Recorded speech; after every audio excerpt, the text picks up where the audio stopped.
s'il y a une leçon à tirer de tout ça, c'est que peu importe le poids auquel on est, la restriction, c'est mauvais et tôt ou tard, on le paye en fait. Le corps, il est fait pour fonctionner avec du carburant, avec des nutriments. Et tôt ou tard, même si on recommence à s'alimenter, un jour ou l'autre, on le paye.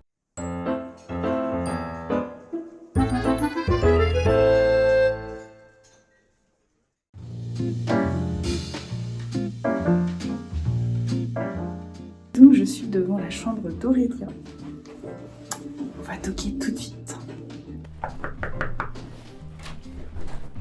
Entrez.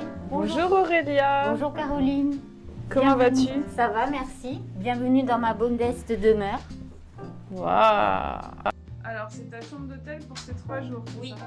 De ton séjour De mon petit parisien, séjour parisien. ouais. Cadeau de moi à moi. Eh ben c'est chouette. Ben parfait, tu dois être bien installée. Alors je suis très bien installée, mais il y a quand même un petit détail qui m'a choquée. J'ai une très très belle chambre, Oui. mais quand on rentre dans la salle de bain qui est absolument magnifique, il y a un petit quelque chose qui ne va pas. Voilà, Ah, le pèse-personne. du coup ça t'a trigger? Non, pas du tout. Non, je suis pas montée dessus. D'ailleurs, il était posé là. Donc Tu l'as caché. Je l'ai caché, je l'ai posé dessous. Tu sais ce que tu pourrais faire? C'est laisser un message pour... Ouais, mais après, il y a la femme de chambre qui va passer. Ouais. Genre laisser un post-it dessus, je sais pas, ceci ne détermine pas ta valeur, ou je ne sais pas quoi. Pour le Ouais, prochain... la femme de ménage, elle va l'enlever. Ouais, elle va l'enlever. Mais au moins, c'est un message pour la femme de ménage. Oui. Mais bon, moi, ça me choque pas trop qu'il soit présent, en fait, parce que moi, j'ai déjà fait pas mal d'hôtels. Et quand t'as un niveau d'hôtel où j'imagine, il y a une salle de sport, Oui, ah oui. un truc bien-être, sauna, et ben ça fait partie du truc bien-être. D'accord. C'est La pas bien. balance fait partie de En ton fait, ça va bien-être. avec salle de sport, comme ça, après, t'es bien détendu de connaître ton poids, tu vois. Et tu vas manger les yaourts 0% du petit déjeuner. Ah bon? Au petit déjeuner ce matin, il n'y avait que des yaourts 0%. Ah ouais, non, ça c'est choquant quand même. Comme Et t'avais pas de fromage blanc ou autre chose? Si, il y avait du fromage blanc dans un pot, dans une jarre en fait, avec une cloche dessus. Si, il y avait du fromage blanc full fat. Ah bon, bah ça va alors. Ça compense. T'as la petite machine à café. Oui, Waouh. tout. Mais d'ailleurs, si tu veux, on peut aller prendre un thé en bas dans le salon. Parce qu'à partir de l'après-midi, ils servent gratuitement le thé, le café et des petits fours. Bah top, bah on va faire ça, on va découvrir alors. Donc allons-y.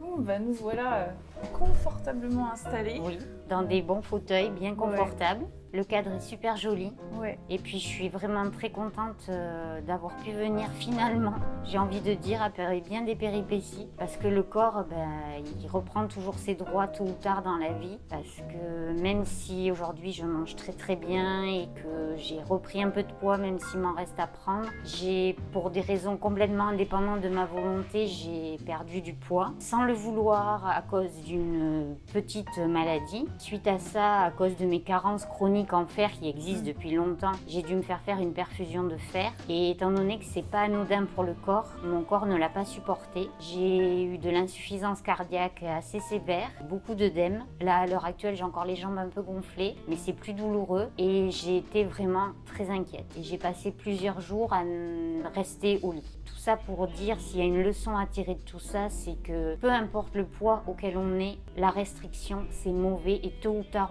on le paye en fait. Tôt ou tard, on le paye. Le corps, il est fait pour fonctionner avec du carburant, avec des nutriments. Et tôt ou tard, même si on recommence à s'alimenter, un jour ou l'autre, on le paye.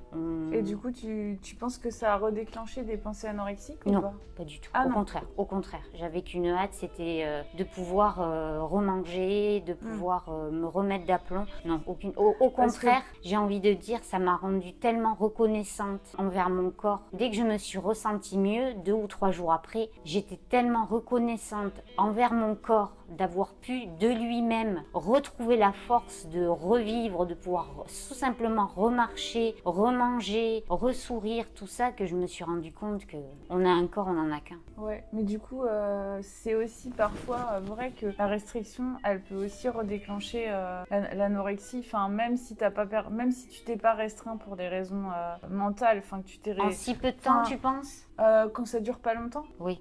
Ça dépend où t'en es dans ta guérison. Je pense que des fois, si t'es au début, ou si t'es pas guéri en fait. Oui. Si t'es pas du tout guéri, oui, je pense que ça redéclenche. Après, c'est vrai que bon, quand t'as une gastro pendant 2 jours, quand t'es guéri, je pense pas que ça redéclenche. Mais si t'es pas guéri, ouais, je pense que ça peut déclencher.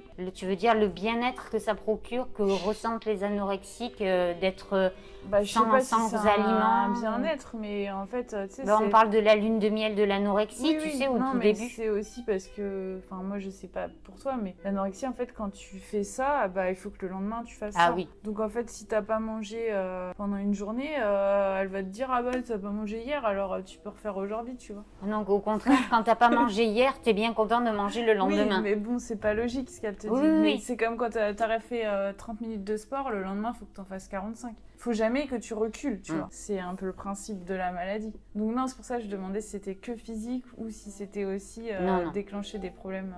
Non, Donc mais bon, là, après, j'ai de la chance, je suis toujours suivie par Kayline. Donc, ouais. Et t'es suivie que par Kayline actuellement? Non, j'ai un psychiatre. Ouais. Ça, c'est entre guillemets obligatoire quand on a le statut d'adulte handicapé. Ouais. Et par mon médecin généraliste. Et à l'hôpital par une médecin pour le faire. Et Kayline, tu la vois tous les combien? Ça dépend. Là, en ce moment, ça va très très bien. Donc, c'est plutôt une fois tous les 15 jours. Ok. Et du coup, dans ton suivi, il n'y a pas du tout de pesée? Non. Enfin, si, chez le médecin généraliste. Et tu vois ton poids ou... Ça dépend des fois. Ça dépend si j'ai envie ou pas. D'accord. Donc, il y a des fois où tu as envie. Il y a des fois où j'ai envie parce que, en général, il y a des fois j'ai peur d'avoir perdu. Ouais. Ça, je surveille tout le temps. J'ai toujours peur. Je sais qu'à un faible poids, j'ai des problèmes d'acrocyanose qui reviennent, des plaies au niveau des orteils ou des doigts. Et je veux absolument pas ça. Puis même pour ma santé. Je suis, la prise de sang, elle est régulière. Je regarde le taux de globules, le taux de plaquettes. Et du coup, si tu as peur d'avoir perdu, c'est que tu penses que tu as moins mangé ou ça... Parce que forcément. Non, pas forcément, mais je perds vite du poids. Quand je fais pas attention, je perds vite du poids. Donc tu penses que t'as pas suffisamment faim par rapport aux besoins de ton corps? Ouais. Tu ressens pas suffisamment la faim? Non. Moi, à mon avis, je ressens pas suffisamment la faim. Ça, j'en suis absolument consciente. Je suis quelqu'un, si tout va bien, je suis capable d'oublier de manger. Enfin, si tout va bien. Si je suis super contente. Par exemple, quand Kayline est venue me rendre visite, quand elle a passé une semaine à la maison, il y a eu un après-midi, on a été manger des glaces, et après le soir, on s'est retrouvés chez moi. Il y avait tout l'apéritif de servi avec les petits fours et tout. On s'est mis à regarder des photos, à parler d'anecdotes et tout. Alors, tout le monde picorait, et moi, rien. Et à un moment, elle a attrapé les petits fours, je sais plus ce que c'était, elle me l'a mis dans mon assiette, elle m'a dit, maintenant tu manges. Et c'est pas que je voulais pas, c'est juste que j'étais tellement contente que j'aurais pu aller jusqu'au dessert, quoi, comme ça. Ouais, mais après, t'aurais mangé de toute façon. Oui. Enfin, je veux dire, oui, ça arrive, ça, tu sais, quand t'es pris dans un truc, c'est pas que t'oublies de manger, c'est que tu te dis, ouais, je fais ça, et t'es tellement dans ton truc, puis dès que t'arrêtes, tu te dis, ah oui, peut-être manger. Si jamais j'ai pas mon corps qui me rappelle à l'ordre, avec soit des petits vertiges ou la sensation de se sentir un peu plus faible ou irritée, très important. Quand je me sens irritée, je m'arrête, je mange. Ça, c'est un truc que Kayline m'a fait apprendre et qui est vrai. Oui. C'est dès que tu prends la mouche, c'est que t'as pas assez mangé. Ah bah ça, c'est sûr. Mais il y en a plein des signes de faim qu'on dit pas. Quand t'as froid aussi, quand t'es fatigué. Après, quand t'as froid, des fois, t'es fatigué aussi. Oui, mais des fois, t'es fatigué parce que t'as faim. Enfin, c'est compliqué parce que des fois, t'es vraiment fatigué, mais le fait de manger, ça te requinque. Mais en fait, t'es vraiment fatigué derrière. Donc, Kayline m'a parlé de 3 piliers. La fatigue, le sommeil, la nourriture et l'eau. Faut aussi pas oublier de boire. Et Kayline, elle est diététicienne? Non, elle a passé un diplôme d'État là-bas, mais je ne sais pas à quoi ça correspond en France parce que c'est pas reconnu mais elle est en diététicienne Non, elle n'est pas Attends, si elle est diététicienne, aux États-Unis, mais au Canada. Mais elle a aussi un diplôme de recovery coach. Ça existe oui, ça? Ça existe. Enfin, au Canada. Parce qu'en France, je crois pas que ça existe. Tu fais le service? Ouais. J'avais 3 petites anecdotes en fait. 3 anecdotes en rapport avec le poids forcément. D'abord, c'est une jeune fille que je connais et qui, lors d'un midi à la fête, je sais plus, enfin c'était un truc comme ça, se prend un kebab avec des frites. Et c'était la mère d'une copine qui prenait les commandes. Et elle lui a dit t'as pas trop la morphologie pour manger ça, tu sais que ça va partir directement dans tes cuisses. Voilà. Déjà, comment on dit ça à une gamine de 14 ans. Mais ce qui est dingue, c'est que malgré tous ces commentaires sur le poids, t'as quand même des gens qui développent pas de TCA. Et ça, je trouve ça d'une force incroyable. Ben, elle n'en a pas. Ouais, bon, elle a que 14 ans, Oui. hein, ça va peut-être venir, mais... Enfin, en fait, les commentaires sur le poids, c'est niette, il faut arrêter avec ça. Mais t'as quand même des gens qui ne développeront jamais de TCA, tu vois. Bon, ça n'empêche pas qu'il faut arrêter de les faire, hein, mais ça me surprend à quel point ces personnes ont grandi, ou je sais pas, dans un environnement qui peut les sécuriser un max pour que même s'ils reçoivent ça à l'adolescence, ça les impacte pas au point de, tu vois. Ben, Ou alors ils font d'autres choses. Ou alors ils se mettent en danger autrement que par un TCA, tu vois. Bon, après, il y a une connaissance qui a fait un crédit à la consommation pour se payer des régimes hyperprotéinés. Ah bon ? Oui. Comment on peut en arriver à être dans une société qui valorise à tel point la minceur qu'on fait passer des produits minceurs avant des produits de tous les jours, des produits du quotidien. Ouais. Mais c'est ce que je pense que dans l'esprit des gens, il y a une espèce de gros micmac dans leur tête entre ce qui est pour la santé réellement Ouais, peut-être. et ce qui est pour l'esthétisme. Et comme en fait, les discours, ils sont un peu flous. Ils mélangent les aspects santé avec les aspects... Et du coup, les gens, ils peuvent se dire qu'en fait, ils font ça pour leur santé. Enfin, ils sont perdus, je pense. Ils se rendent pas compte que manger des trucs hyper protéinés, bah, même si c'est pour perdre du poids pour sa santé, c'est pas comme ça qu'on va retrouver la santé. Parce que même si la personne, elle est vraiment en obésité et qu'elle a vraiment besoin de perdre du poids pour sa santé, et j'aime pas dire ça du tout, mais je sais que des fois, il faut dire ça, je pense que les poudres protéinées, c'est pas la solution. Non. C'est loin d'être la solution. Et d'ailleurs, je vais rebondir là-dessus, c'est la troisième anecdote justement. J'ai une connaissance qui est en obésité, vraiment en obésité, et qui a été chez le médecin parce qu'elle avait très très mal à la cheville. Le médecin lui a dit, écoutez madame, commencez par faire un régime et revenez me voir en fait, il faut penser à perdre du poids avant toute chose. Elle est rentrée chez elle, 2 jours après, elle n'en pouvait plus tellement elle avait mal, elle a été aux urgences, elle avait la cheville cassée. Ouais. Et ça c'est qu'un exemple, mais je suis sûre qu'il y en a des milliers et des milliers. On est carrément dans un déni de soins. C'est un déni de soins. Ouais. Et c'est grossophobe. Ouais. Bah ça, le déni de soins, ça arrive pour plein de sujets, pas que quand on est gros en fait. Déjà quand t'es une femme, t'es moins prise au sérieux parce que bah forcément, tu vois, ta T'as les douleur, hormones. elle est un peu minimisée. Quand t'es une personne racisée, bah pareil, c'est le syndrome méditerranéen. Les gens ils se plaignent pour rien. D'accord. À part si t'es un homme blanc, cis, hétéro, là tu vas être pris au sérieux et riche. Ouais. Là, ta douleur va être prise en compte parce que quand même le gars quoi, il va pas se plaindre pour rien, tu vois. S'il se plaint, c'est qu'il se plaint vraiment.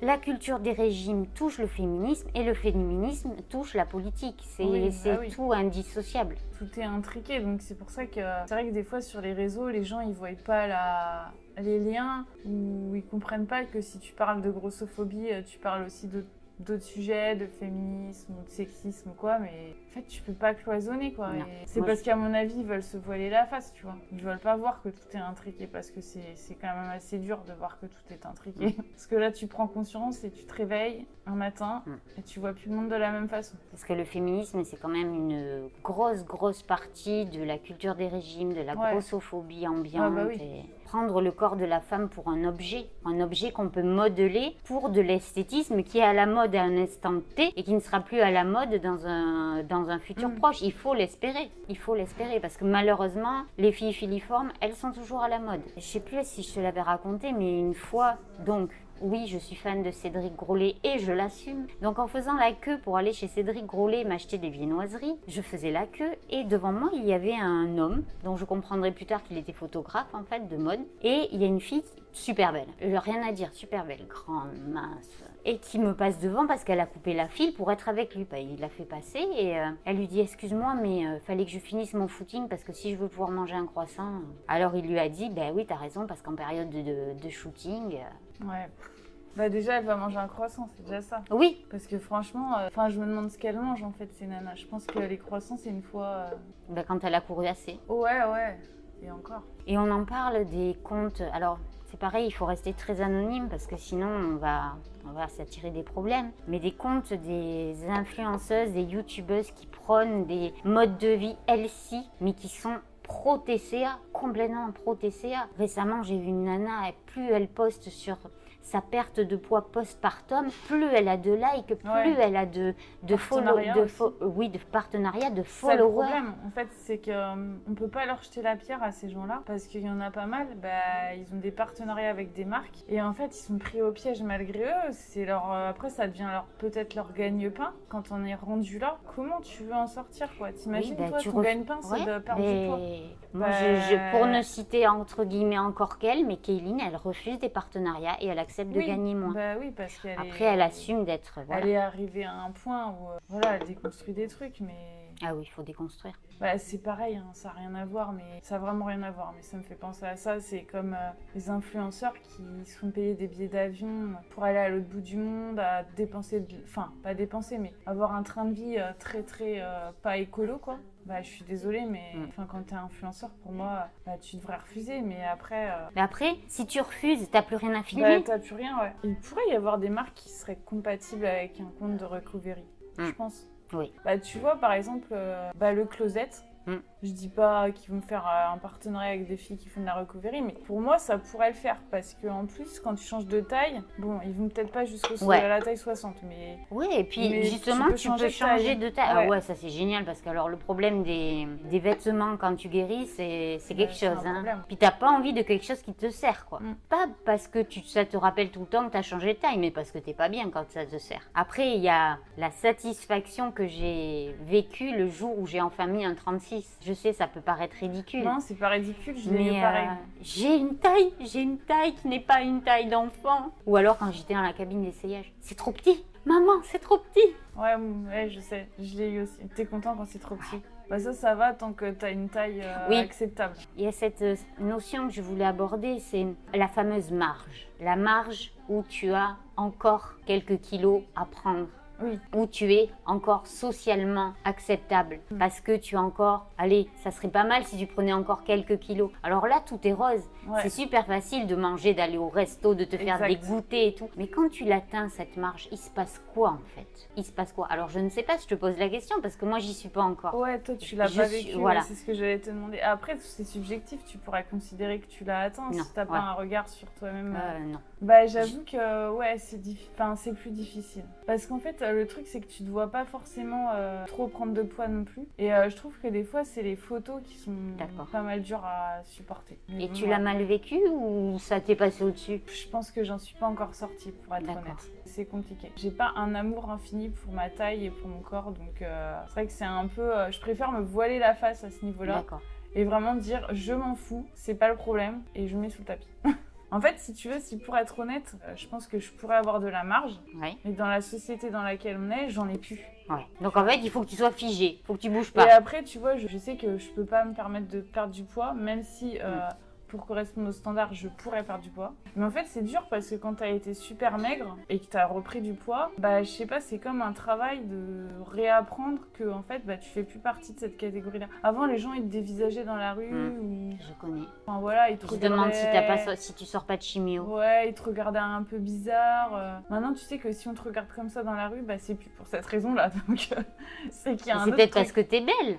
J'en sais rien. Ou t'as une feuille de salade entre les dents, ou oui, je ne sais pas quoi. T'es bien coiffée, ou ton impair leur plaît. Ouais. À l'heure actuelle, est-ce que le corps est un non-sujet? C'est ça aussi. Oui, pour moi, c'est un non-sujet. Donc si c'est un non-sujet. Mais si tu veux, je suis pas encore suffisamment ancrée là-dedans parce que des fois, je me rappelle que je vis dans cette société pourrie et que peut-être il faudrait que je perde du poids, tu vois. Même là où je suis actuellement. D'accord. Mais je sais que c'est un non-sujet. Et en fait, oui, quand ça m'arrive de penser des trucs négatifs comme ça, je repense à tout le parcours. Ah oui. Je repense que voilà, j'ai quand même une vie tranquille, je suis bien dans ma vie. Puis pense à tes abonnés parce que t'es un modèle, quoi. Enfin, je veux dire, franchement, sans parler de physique, mais en parlant de parcours, de tout ce que t'as fait, de là où t'en es, t'as des filles. Dis-toi que c'est un cadeau énorme de la vie, ça. C'est un cadeau énorme d'avoir. C'est vrai que j'aime pas trop les comptes de recovery qui sont... entre guillemets encore super mince, voire maigre. J'ai toujours un peu de mal. C'est vrai que je préfère voir un compte de recovery qui soit normal ou gros parce que ça me paraît faux, quoi. D'ailleurs, on fait un petit coucou à Sarah de Abaler Régime. De Abaler Régime, ouais. Qui a un super compte et qui pourrait marcher du feu de Dieu encore plus, quoi. Ouais. Par rapport à ce que tu disais, moi en fait ce qui m'a aidé c'est que j'en parlais avec ma diététicienne que quand t'as plus de marge en fait t'as tendance à vouloir quand même pas te restreindre mais faire un peu gaffe à pas reprendre des trucs, enfin pas trop manger quoi. Et ce qui m'aide en fait c'est que finalement t'es toujours la mince de quelqu'un et la grosse de quelqu'un d'autre. Parce que tu vois par rapport à des personnes je vais être super mince et par rapport à d'autres personnes je vais être grosse. Tu relativises en fait, tu seras jamais à moins que quand t'es anorexique là oui vraiment t'es la maigre de chez maigre mais c'est peut-être pas souhaitable non plus. Non, j'ai été à ce stade-là, j'ai été la maigre du service anorexique du centre et ça a aidé les petites jeunes qui se disaient non mais et je leur disais mangez, faites pas vous voulez pas me ressembler moi, en fait. J'ai 40 ans et c'est ça, vous voulez pas me ressembler alors tiens prends un de mes Twix et vraiment ça s'est passé comme ça et il y en a une chez qui j'ai énormément écourté l'hospitalisation et j'en suis contente. Ouais non mais je pense que c'est clair c'est que quand t'es jeune et que t'es anorexique tu te dis toujours ouais mais bon ça me passera tu vois ça me passera. Non, si tu prends pas les trucs à bras le corps c'est une addiction donc ça te passera pas tout seul malheureusement. Après il faut jamais perdre l'espoir. Non. J'ai jamais perdu l'espoir. Non mais oui puis tu sais il y a aussi des parents qui connaissent pas trop la maladie qui peuvent se dire ça avec une c'est un caprice d'adolescence. C'est pas forcément un caprice mais ça lui passera, c'est un truc de jeunesse, c'est une crise d'ado, franchement si c'est vraiment de l'anorexie ça passera pas en fait. Si tu te fais pas prendre en charge. Il faut travailler sur le comportement mais il faut aussi travailler dans la tête. Il y a les deux. Ouais et puis les croyances. C'est ça, déconstruire toutes ces croyances. Et puis je trouve que ce qui n'aide pas c'est que, toi t'as pris une coach canadienne et je pense que t'as vraiment bien fait, c'est que même les prises en charge des fois en France, même ceux qui sont des fois se disent spécialisés dans les TCA, ils prennent pas en compte l'aspect normes de société, ils prennent pas du tout en compte le féminisme, ils prennent pas en compte plein de trucs. Ils prennent pas en compte aussi le fait que ton corps il est unique, c'est le tien, donc il sera bien à tel poids et ce poids-là tu peux pas le décider. Tu peux pas le savoir à l'avance, tu peux pas le décider. Moi ça a été un sujet maintes et maintes fois, j'ai dit à mon médecin vous êtes sûr, hein, jamais vous allez me peser et me dire ok là c'est bon vous bougez plus, c'est bon vous êtes arrivé à votre poids. Il m'a dit non mais jamais de la vie, il dit je sais, déjà ce n'est pas un discours qu'on tient à personne. Il dit moi mon job c'est de vérifier que vos analyses sont bonnes, que vous ne faites pas d'œdème, que vous êtes bien moralement. Il dit après le poids sur la balance, votre taille de jean ça vous regarde et ça ne regarde que vous. Ouais. Après, ça regarde que vous, mais bon, quand même, il y a des limites. Enfin, tu vois, parce que ça, c'est aussi le discours. T'en as des médecins ou des diététiciens qui pourraient dire maintenant, vous allez retrouver un poids santé. Par exemple, quelqu'un comme moi, vous allez retrouver un poids santé. Oui, si votre poids idéal, c'est 2-3 kilos en moins, oui, ça, c'est votre choix. Faites bien comme bon vous semble. C'est vrai. Non, arrêtez avec ce discours. Ta taille de jean, ça ne te regarde pas que toi. Ta taille de jean, ça ne te regarde pas, c'est ton corps. Enfin, c'est pas toi qui va décider ta taille de jean, tu vois. Donc je sais pas à qui ça regarde la taille de jean. J'avais vu un diététicien qui est pas mal connu sur les réseaux, qui parle beaucoup de guérison. Il dit des trucs très bien, mais il avait aussi dit ça que des fois on a des buts esthétiques dans la vie. Enfin je veux dire entretenir. Peut-être parce que lui en a. Oui peut-être, mais je veux dire entretenir ce discours.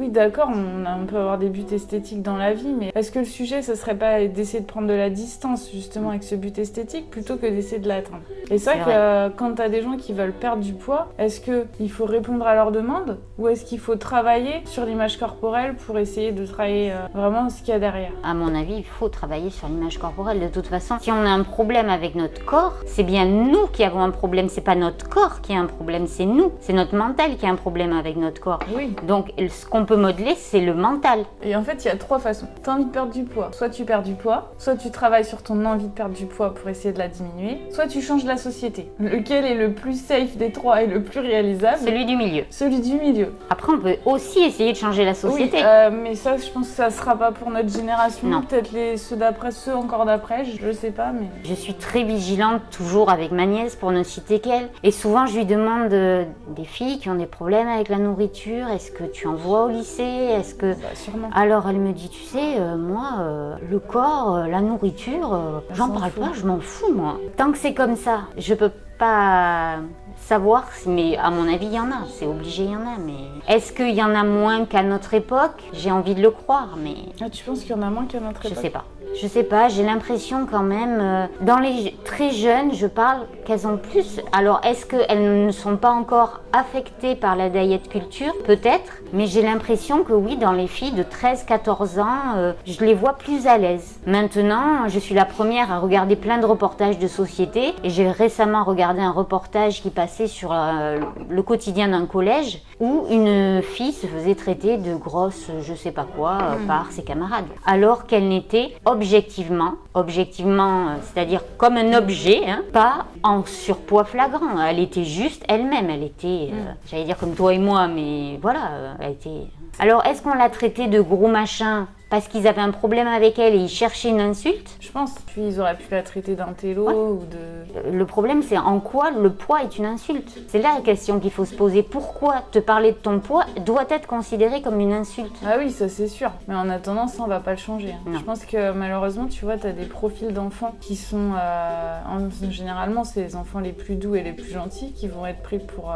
Mais bon, ça, le harcèlement, c'est un problème du siècle. Je pense que moi, c'est un sujet qui me travaille et me passionne énormément depuis que j'ai des enfants en âge scolaire parce que ça commence très très jeune et maintenant ils veulent faire des trucs à la maternelle pour développer l'empathie, mais tu te rends compte à quel point cette société marche sur la tête si tu es obligé d'aller dans la maternelle pour apprendre aux enfants l'empathie. C'est-à-dire que moi, mes filles, c'est de l'empathie, c'est un truc normal pour elles, c'est inné, tu vois. Mais t'as des enfants, on leur enseigne pas ça en fait. Et tu sais, moi, j'ai vécu la grossophobie quand j'étais en primaire, où j'avais un sweat qui était près du corps, ou je sais pas, et on m'a traité de gros lapin engraissé avec ce sweat. Le sweat, je ne l'ai jamais plus je n'ai jamais plus voulu le remettre. Mais d'où, en primaire, le poids est source de brimade, en fait. C'est un truc facile qui parle aux enfants, quoi. Souvent, c'est les parents. Si les parents sont grossophobes, les enfants, ils vont l'être aussi. Mais ouais, non, mais le harcèlement,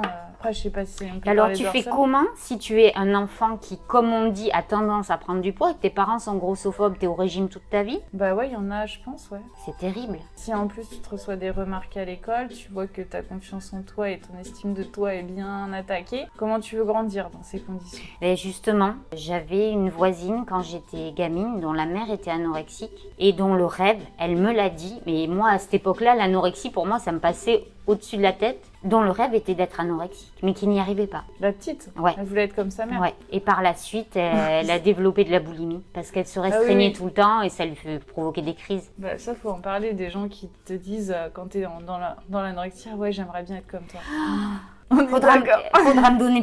me donner votre recette, hein. Et tu fais comment pour pas manger? Ça, c'est les pires. Ouais. Tu leur dis, venez dans ma tête pendant une journée, vous allez voir, vous Ouais, allez vouloir vous revenir allez dans voir. votre peau. Bah Vous oui. allez vouloir revenir dans votre peau. Avec vos kilos en plus, Ouais. mais vous serez vraiment mieux. Et moi, souvent, quand je dis ce discours, j'ai l'impression de ne pas être légitime. Pourquoi? Parce que j'ai l'impression que ma tête a beaucoup plus avancé vite que mon corps. Parce que mon corps, je ne l'aime pas. Pas parce que j'ai un problème avec mon corps en tant que tel, mais parce que j'ai l'impression que ma tête est plus avancée que mon corps dans la guérison. Et je me sens pas légitime à tenir un discours de personne qui est en bon chemin de guérison alors que je suis encore maigre.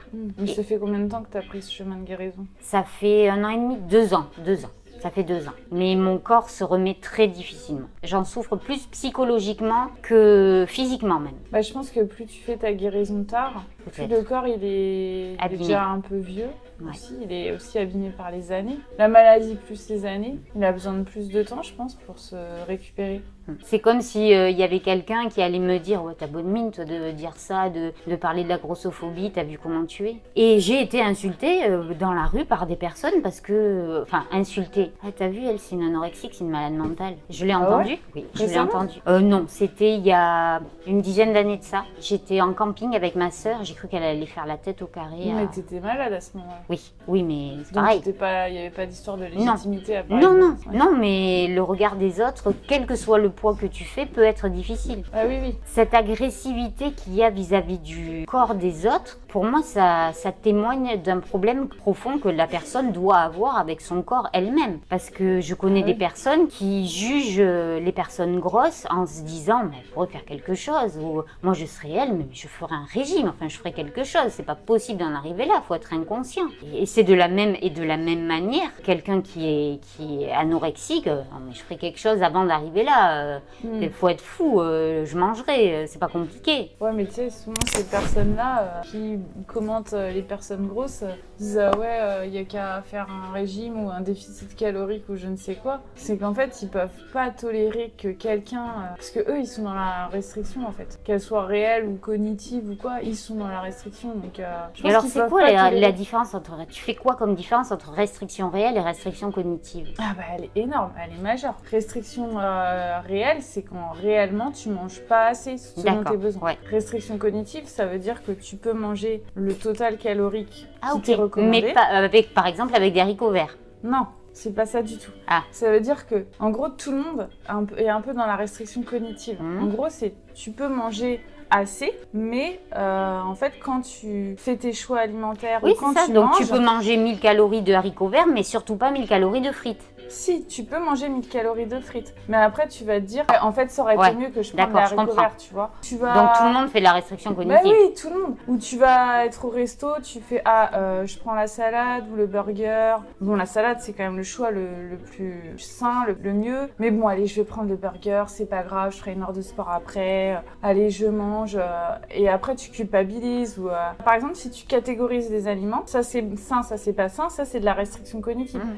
Tu peux le faire ça tout en ayant le quota calorique, tu vois. Je comprends. Et puis tu peux faire manger des aliments malsains quand tu es en restriction cognitive. Tu peux les manger, tu peux trop les manger même, mais dans ta tête, tu as la petite boucle c'est pas sain, t'aurais pas dû faire ça, nanana. Et alors, Donc en fait, comme... t'es pas en paix. Ouais. Tu manges, mais t'es pas en paix. D'accord. Donc en fait, ça a le même effet sur ton mental, ça a le même effet sur ton corps. Donc ça peut t'amener à faire des crises d'hyperphagie, ça peut t'amener à toutes les mêmes complications que quand t'es en restriction calorique. D'accord. C'est Et le quand même moi, effet. j'abuse de la pâte à tartiner parce que c'est mon grand truc, que le lendemain, j'ai mal au ventre et que je dis à ma mère, maman, plus jamais autant de pâte à tartiner, et que le lendemain, je refais, ou le surlendemain, je refais pareil parce que j'aime trop la pâte à tartiner, c'est pas vraiment de la restriction cognitive parce que je culpabilise pas, juste, j'ai mal au ventre. Ouais. Mais du coup, Mais au c'est fur quand et à même de la mesure restriction peut-être. Au fur et à mesure des prises de pâte à tartiner, t'arrives pas à diminuer spontanément? Si. Ouais, si, parce que je tu me vois, rends compte que très rapidement, en fait, moins me suffisent en fait. c'est comme un enfant, ouais, au bout d'un moment, J'en ai marre d'avoir mal au ventre en t'en as fait. marre d'avoir mal au ventre, donc tu diminues. Ça, c'est pas de la restriction cognitive, tu t'es rendu compte par expérience que ça te réussissait pas et tu diminues. Alors, ça me le fait avec de la pâte à tartiner, mais ça me le fait aussi avec les céréales Weetabix, qui sont Ah. soi-disant healthy. J'adore ça avec ma sœur Mais quand moi, on j'ai était jamais compris petite. comment il fallait les manger, ces trucs-là. Je Chaud trouve ça avec du immonde. lait et du miel et des bananes. Faudrait que je réessaye parce que c'est trop bon. j'avais Mais par contre, détesté. je ne les supporte plus. Genre, je sais pas Ça si fait j'en mal ai au trop ventre. mangé ou si c'est parce que c'est trop riche en fibres, tu vois. Ça me rend malade. Et du coup, j'adore les Weetabix. Mais même si c'est healthy, je peux pas en Tu me manger. donnes envie d'en regoûter. Parce que je sais que j'avais pas aimé. Mais je pense que j'avais pas. C'est le lait chaud, il faut mettre. Ouais, c'est meilleur avec le lait chaud froid, c'est pas bon. Il faut savoir les préparer. Hein. Et alors, pas trop, juste assez. Puis tu fais une bonne bouillie. Ouais, ça fait un peu comme un porridge Ouais. après. Parce que tu vois, les porridge, j'aime bien. Mais bon, faut savoir les faire aussi. Ouais. Moi, par contre, ce que je sais pas faire, c'est les porridge overnight. C'est soit trop liquide, soit trop compact. Ah Non, ouais, ça- faut la bonne dose de. Ah ouais. Sinon, faut mettre des graines de chia. Les graines de chia, ça Ouais. fait un peu solidifier. Alors, suivant les influenceuses, les graines de chia, il faut les mixer pour bien absorber tous les nutriments. Ah oui, bah surtout pour les graines de lin, je crois. Ah d'accord. Les graines de lin, en fait, si tu les mixes pas, tu les absorbes pas. Et du coup, je voulais quand même qu'on aborde le truc de 2 minutes. T'expliques un peu, parce que la dernière fois, t'avais expliqué aussi pourquoi on n'était pas dans un resto. Enfin, pourquoi tu mangeais pas plutôt. Ah oui. Cette fois-ci, du coup. Là, je reviens des Galeries Lafayette Le Gourmet où j'ai dégusté les burgers, enfin un burger, pas les burgers. Un burger du chef Maury Sacco, je Ouais, crois. Maurice Sacco. Je suis pas sûre. Et voilà, puis de toute façon, on a un emploi du temps de ministres toutes les deux. Et puis toi, tu t'en vas après. Et moi, je retrouve mon filleul pour le tea time. Donc ça n'a rien à voir avec une quelconque restriction. Oui, voilà. C'est juste ça qu'on que se je fait une petite discussion. C'est ça qu'après, on n'avait pas d'autres créneaux Non. aux heures de repas où on était dispo toutes les deux. Et comme t'es pas parisienne, on avait C'est ça. que peu de jours à consacrer. Non, mais sinon, on se fera ça un jour quand Une même. prochaine fois. Oui, mais c'est vrai que après, toi le midi, tu débauches tard. C'est pas que je peux pas attendre, c'est pas ça le souci. Mais après, on peut le faire le soir aussi. Mais toi, t'es maman, donc le soir, t'as tes filles. Bah, le soir, ouais, j'aime pas trop. En plus, la luminosité est moins bonne. Ouais, puis il y a souvent plus de monde le soir dans les restos. C'est vrai. Là, c'est bien, on est au calme. Au moins, on ouais. est tranquille. Tu auras découvert une belle adresse. Ouais, bah ouais. Tu vois, justement, ça, c'est une chose que j'aurais pas pu faire avant. Et je pense que guérir, c'est ça aussi, c'est sortir de sa zone de confort. De quoi? De faire une vidéo? Non, pas sortir, faire une vidéo, mais partir de chez soi. Ah oui. Aller manger à l'aventure sans savoir ce que tu Ah vas oui, manger oui. demain, le soir. Parce que du coup, là, ici, enfin, même le soir, tu vas au resto. Ouais. Enfin, tu vas au resto tout le temps, prends, midi oui. et soir, Ouais. matin, midi, soir. Ouais. Et ça aurait été impossible avant.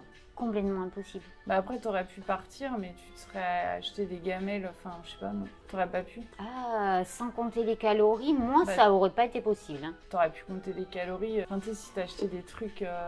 Tu veux dire à Monoprix Ouais, ou- voilà, des salades Ouais, mais Monoprix. alors, dans ces cas-là, autant rester chez soi, quoi. Bah, je sais pas, moi j'avais pas cette vision-là quand Non. j'étais malade. Bah, non, parce que je voyais. Enfin, t'es à Paris quand même. Ouais, c'est vrai. Il y a pas que la bouffe à Paris, quoi. Heureusement. Heureusement. Enfin, moi je suis partie en vacances plein de fois en comptant les calories. Ah ouais? Enfin, je me suis jamais trop interdit à ce point-là, tu vois. C'est là que je vois qu'il y a vraiment des Ouais. degrés, tu vois. Mm. Parce que moi, je suis partie en vacances. Ça m'empêchait pas de vivre. Bah, j'ai quand même fait mes études, j'ai fait plein de trucs. Donc, c'est pour ça que je pense qu'il y a un biais, c'est qu'on voit les gens qui sont vraiment tombés dans l'extrême maladie, mais t'en as dans la circulation. C'est ça le problème. Ouais, c'est ça qui est t'as des tricky. gens comme moi Ouais. qui sont là, qui sont Et socialement qui souffrent en intégrés. silence. Ouais, qui ont un boulot, bah parce qu'ils savent pas qu'ils sont malades Mm. en fait. Mais tu peux faire plein de trucs. Combien il y a de personnes que tu entends parler Bah et oui. dans leur discours, tu comprends que c'est TCA, TCA. Bah oui. Ah non, mais le fromage, c'est du poison. Ou alors pire, j'ai vu ça dans une vidéo YouTube. C'est la dose qui fait le poison en parlant d'emmental râpé. Attends, la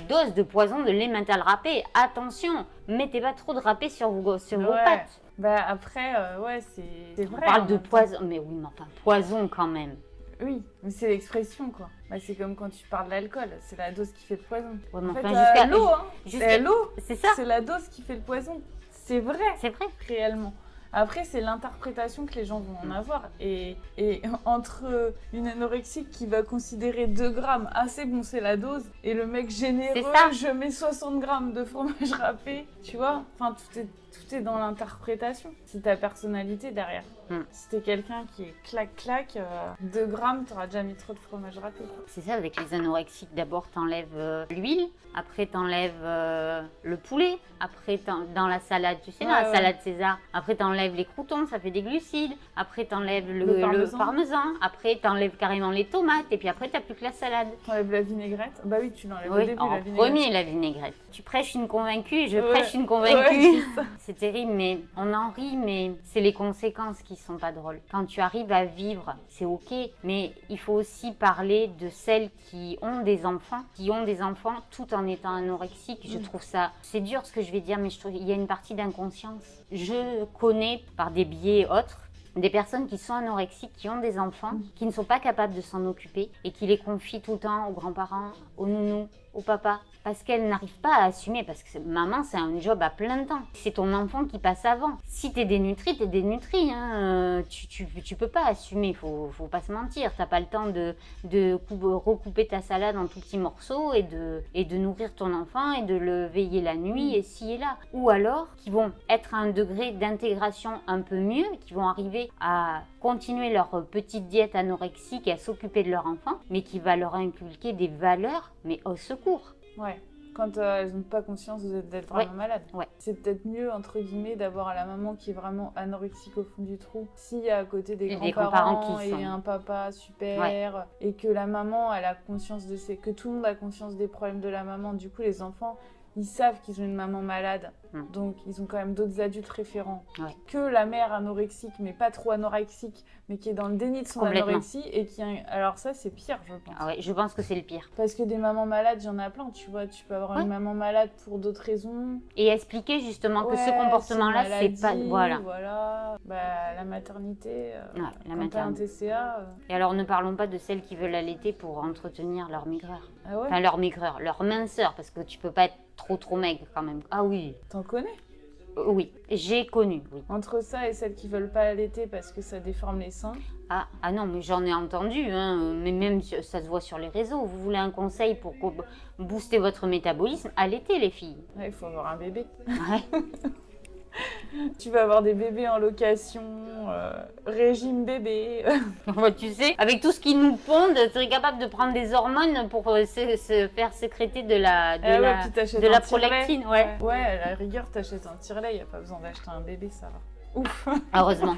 Heureusement. Bon, c'est quand même 1 000 € le Medela de qualité. Hein. Si ça peut dissuader, non, mais c'est 1 000 €, mais on peut le louer. Mais pour le louer, je pense qu'il faut avoir un bébé quand même. Ouais. Ah ouais, je savais pas ça. Quand on bondit sur les médicaments qu'on prescrit pour perdre du poids, ça me choque même plus en fait. Toutes ces stratégies-là, on va s'entendre que c'est des stratégies pro-ANA, quoi.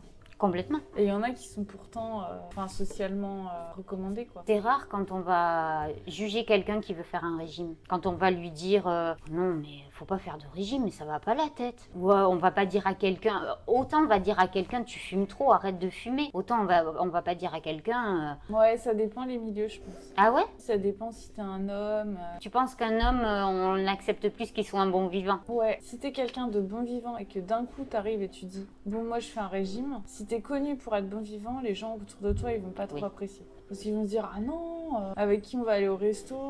Je pense que ça dépend des milieux. C'est la même chose pour la cigarette. Hein. Combien de potes qui vont te proposer une cigarette? Si tu dis j'arrête de boire, en fait régime ça peut être vu aussi comme le relou de service. C'est le relou qui veut pas venir avec nous fêter des trucs. Donc c'est pas toujours bien vu, moi je pense. Ça dépend. Oui, mais la perte de poids est toujours encouragée. Ah oui, la perte de poids là, oui bien sûr. On sait pas comment t'as perdu du poids, peu importe, t'as perdu du poids, c'est bien. Oui, ça c'est sûr. On veut pas que tu fasses de régime, mais tu perds du poids. C'est ça le pire truc. Parce qu'en fait, même les femmes, socialement, je pense qu'il y a pas mal de... Bien sûr, il y a le cliché de la femme qui mange pas trop, nanana. Mais au final, c'est pas ça qui plaît. Parce que si tu veux te faire des potes, il faut que tu sortes. Il faut que tu ailles au resto, il faut que tu boives des bières, il faut que tu fasses ci et que tu fasses... Parce que la fille qui mange rien, elle sera pas pote avec tout le monde. Donc il y a cette ambivalence. Ouais. C'est ça qui est paradoxal. C'est qu'il faut que tu sois mince, mais il faut aussi que tu ailles faire... Il y avait une vieille expression qui disait « Un homme sort avec un mannequin, mais il ne l'épouse pas ». Non, c'est pas ça. C'est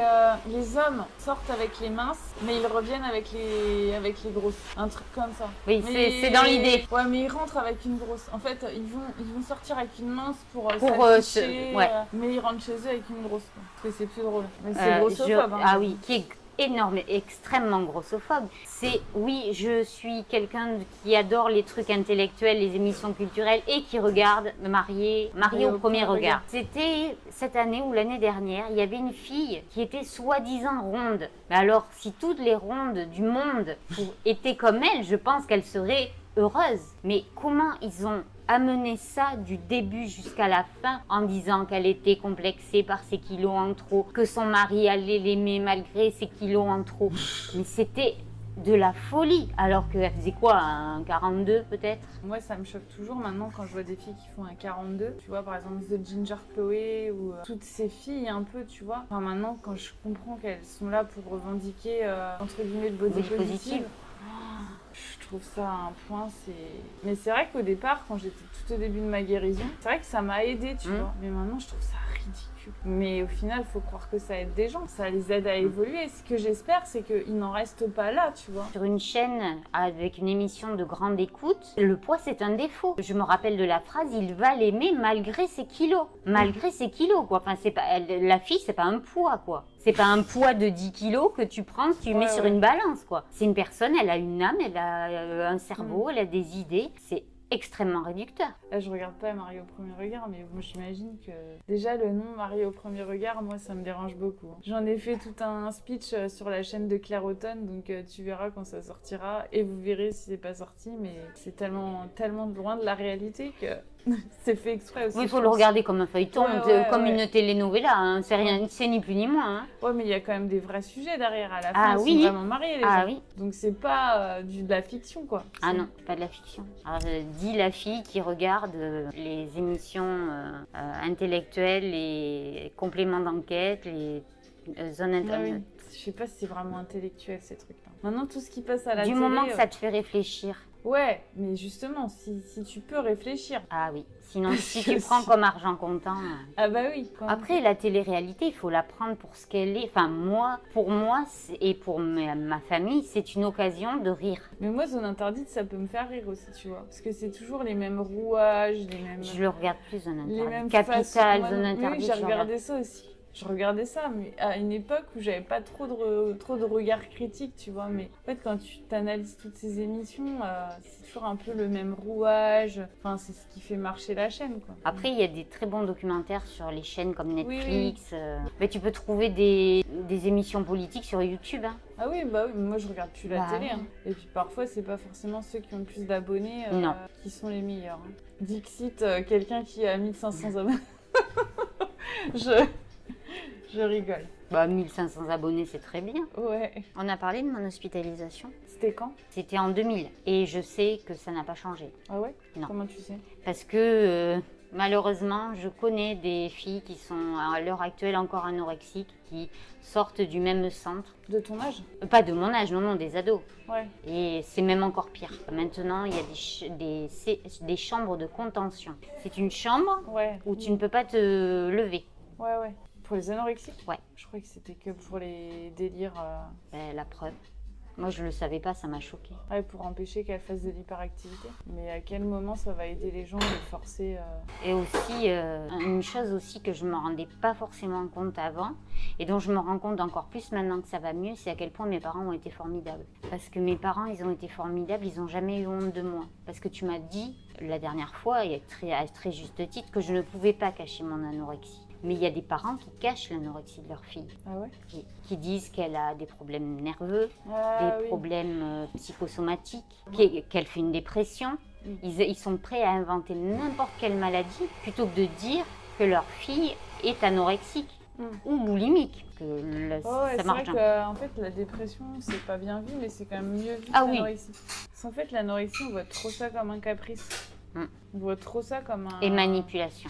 C'est un mélange de grève de la faim, alors c'est pas une grève de la faim, de chieuse, de la Oui. personne chieuse, qui embête son monde. Et moi, j'ai des parents tellement formidables qui m'ont toujours soutenue, qui m'ont toujours... oui, il y a eu des gros clashs avec mon père, hein, surtout au début quand il comprenait pas. Surtout quand j'essayais de mettre toute la famille à la diète, que je faisais des carottes râpées sans huile. Un jour, le saladier de carottes a volé à travers la cuisine. Et il m'a dit qu'il fallait que j'arrête mon cinéma et tout. Et puis après, il a commencé à comprendre que c'était une maladie. Et dès lors qu'ils ont compris que c'était une maladie, ça a été complètement différent. Mais il y a tellement de parents qui refusent de voir que c'est une maladie. Ouais, bah oui. On peut pas même leur en vouloir, c'est parce que je pense qu'ils ont peur.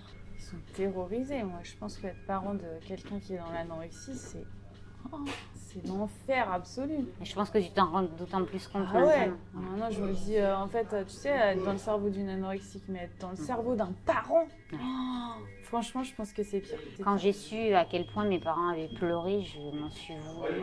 Ouais, bah Des fois, après, ça c'est m'arrive pas de leur ta laisser des petits mots sur la table le soir, hein, pour le lendemain matin, pour leur dire à quel point... Parce que mon cerveau s'arrête jamais de fonctionner, Ouais. et à quel point je leur suis reconnaissant de tout ce qu'ils ont fait, et que pour rien au monde, je changerais. Évidemment, personne ne changerait ses parents, mais disons que je pense que dans une famille, soit ça peut la faire éclater, soit ça peut la solidifier, je pense. On ne ressort pas indemne des TCA, ni nous, ni notre entourage. Bah oui. Et toi, ton mari, il doit avoir une place particulière. Enfin non, il t'a connu quand tu étais dans tes... Bah, mon mari, il m'a connue, j'étais en seconde, alors... Ah oui. Faut écouter l'épisode avec Claire Automne. Je l'ai écouté pourtant. Non, il est pas sorti. Sur sa chaîne D'accord. à elle. Non, parce que... Ah d'accord, parce que sur ta Et je chaîne parle à pas toi... de TCA. D'accord. Ça parle pas de TCA. Ah oui, il m'a connue, sauf que bah lui, moi, ça se voyait pas autant que toi. Donc vous pouvez prendre ça pour quelqu'un qui est maigre ou mince, tu vois, normalement, constitutionnellement. Donc il m'a connue, il savait pas que j'étais malade. En fait, mon mari, il a su que j'étais malade il y a pas longtemps, en fait. D'accord. On s'est mariés, il savait pas. D'accord. Parce qu'en fait, personne connaît cette maladie. Bizarrement, tout le monde la connaît sans la connaître. Parce que, bah, en fait, on a une fausse image. On a l'image qu'on nous l'avant. La fille toute maigre, qui vomit, qui mange rien. Quand tu manges, a priori, t'es pas anorexique. Alors que toutes les anorexiques mangent, voilà, sinon elles seraient pas là. Toutes les anorexiques ne vomissent pas et toutes les anorexiques ne sont pas maigrissimes. Ah oui, à dire à tous les professionnels Voilà. de santé qui nous regardent ou qui ne nous regardent pas. Non, ce n'est pas parce que je suis anorexique que je me fais vomir. C'est terrible. Un jour, j'ai eu un rendez-vous en consultation dans un hôpital où déjà on passe l'intimité de la patiente. J'ai été obligée de me déshabiller entièrement devant toute une flopée d'internes pour me peser à nu. Et elle m'a fait asseoir ensuite à son bureau avec mes parents, en les traitant d'inconscients quand même, et en me disant « vous vous faites vomir ». Non, arrêtez, vous vous faites forcément vomir. Vous avez vu comment vous êtes, vous... Non. Et moi, je vous dis que vous vous faites vomir. Admettez un peu que vous vous faites vomir et tout. Et après, elle m'a posé des questions. Puis à un moment, elle a dit « Et vos parents, ils sont comment l'un vis-à-vis de l'autre? Est-ce qu'ils éprouvent? Est-ce qu'ils se touchent? Est-ce qu'ils se donnent des signes d'affection ?» Vous pouvez m'expliquer le rapport, en fait? Ça les regarde, c'est leur truc à eux. Et c'était quoi? C'était une psychiatre? C'était une psychiatre, oui, spécialisée en TCA et addictologie. Oh là là, oh là là là là. Et qui m'a proposé de ne pas repartir et de m'interner directement dans une cellule. Carrément dans une cellule. Elle dit, je ne vais pas vous mentir, vous n'avez ni douche, ni toilette, ni fenêtre. Et c'était censé te guérir? Oui. Et on avait mis des mois à avoir un rendez-vous, pensant qu'une psychiatre en addictologie et TCA pouvait m'aider. Non mais tu vois, le jour, ça me fait penser à un parallèle avec la parentalité positive. Tu vois, pendant longtemps, on a éduqué les enfants à la dure. On pensait que c'était ça qui allait les faire grandir, les forger. Les forger, etc. Maintenant, on commence à comprendre la psychologie des enfants. Donc, on commence à comprendre qu'il y a des trucs à pas faire et à faire. Donc, la parentalité positive et tout ça, même s'il y a aussi des dérives. Hein. Oui, bien sûr, il y a des dérives dans tout. Tu ne mords pas maman. C'est pas bien de mordre maman. Regarde, maman saigne. Et ben, je pense que c'est pareil avec les anorexiques. Hein. Là, c'est des trucs à la dure. Mais bientôt, on va comprendre la psychologie des anorexiques. On arrêtera de leur faire ce genre de trucs parce que ça sert à rien en fait. C'est comme les enfants quand on les bat, quand on les frappe ou quand on leur fait des humiliations, bah ça fait rien en fait. Arrête. Bah, c'est pareil avec les anorexiques. Hein. Mais en fait, je pense que c'est pareil avec toute psychologie éducative. Oui. Si tu veux enseigner un truc à quelqu'un, c'est pas sous la force et la contrainte que tu vas réussir à lui tirer un comportement qui sera bénéfique pour lui. Il y avait une expression comme ça que mon père employait, qu'on ne faisait pas avancer un âne à coups de pied ou je sais plus quoi. Ouais. Mais c'est exactement ça. La contrainte et la menace, ça mène jamais nulle part. Hein. Enfin, ça peut, mais c'est pas viable pour la personne qui le subit, quoi. Ben, merci beaucoup Aurélia. Merci à toi Caroline. De m'avoir accueillie dans ton hôtel hyper chic, hyper cosy. Ouais, on était bien. C'était un moment hors du temps, complètement. Oh, ouais, complètement. En dehors des bouchons parisiens. Et on a refait le monde. Merci. Et je sais pas, tu as un mot pour la fin? Restez à l'aise dans vos baskets. C'est une bonne conclusion. Je vous dis merci d'avoir regardé la vidéo jusqu'au bout. N'hésitez pas à la liker, la partager, la commenter et à vous abonner. Et si vous aussi vous voulez faire partie de mes invités comme Aurélia, ou si vous avez déjà fait partie de mes invités et que vous voulez revenir comme Aurélia, n'hésitez pas à me contacter. À la prochaine vidéo. Bye.